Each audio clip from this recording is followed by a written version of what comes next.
Hello guys, তো কেমন আছো তোমরা? আশা করছি ভালোই আছো। তো আজকে চলে এসেছি একটা নতুন ব্লগ নিয়ে। আমি আছি এখন পুরান ভুঁইরপুকুর পার্কে। এখানে দেখতে পাচ্ছ কত সুন্দর গাছপালা। আর এখানে টিকিট মূল্য 10 টাকা দিয়ে তোমরা ঢুকতে পারবে এখানে। তো ভাবলাম চলো ঘুরে আসি, আজকে তোমাদেরকেও শেয়ার করি ভিডিওটা। তো ভিডিও অন করে দিলাম ওই জন্য। তো আমি এখানে একাই হাঁটছি, যদিও এখানে কাপেলরা আছে, তো আমি সিঙ্গেল যেহেতু একাই এসছি।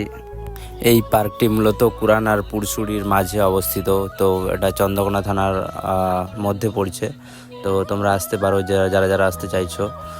তো খুব ভালো জায়গা এখানে, এটা আমাদের পাশেই, মানে আমাদের বাড়ি থেকে 5 মিনিট। তো এখানে পুকুরটা দেখতে পাচ্ছ, এই পুকুরটার জন্য এই পার্কটার নাম হয়েছে ভুঁইয়ার পুকুর।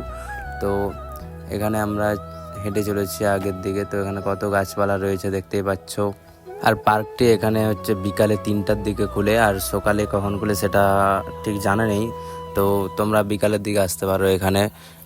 তো খুব ভালো জায়গা। এই যে পুকুরটা দেখছো, এর পাশে ছিল আগে প্রচুর গাছপালা ছিল। যখন আমরা ছোটোবেলায় আসতাম তখন দেখেছি অনেক জঙ্গল ছিল।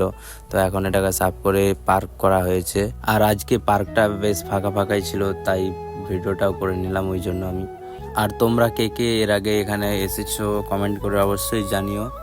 তো আমার বেশ ভালোই লাগে পার্কটা। তো অনেকদিন আসিনি, ভাবলাম চলো ঘুরে আসি আজকে।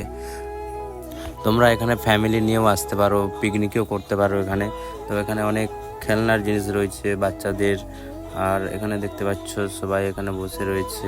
আর আমি এখানে বাচ্চাদের মতো একাই দুলছি, কি করবো, কেউ দুলিয়ে দেওয়ার লোক নেই। আর এই পার্কে আমার অনেক স্মৃতি আছে। তো পার্কে আগে আসতাম, এখন আর আসি না ঠিক আগের মতো। এখন মাঝে মাঝে মন গেলে আসি, না হলে আর আসি না। আর আজকের ওয়েদারটা জাস্ট দেখো, পুরো ওয়াও লাগছে চারিদিকটা। তো এখানে তোমরা অবশ্যই আসলে আমাকে অবশ্যই জানিও। আর অনেক ধন্যবাদ আমার অনেকক্ষণ ধরে বকবকানি শুনতে থাকার জন্য। তো দেখা হচ্ছে নেক্সট ব্লগে। তো যদিও ব্লগ অতটা পারি না করতে, তবুও চেষ্টা করি সবার মতো করে ব্লগ করার। তো দেখা হচ্ছে নেক্সট ব্লগে। তো সবাই চ্যানেলটা সাবস্ক্রাইব করে দিও, লাইক করে দিও।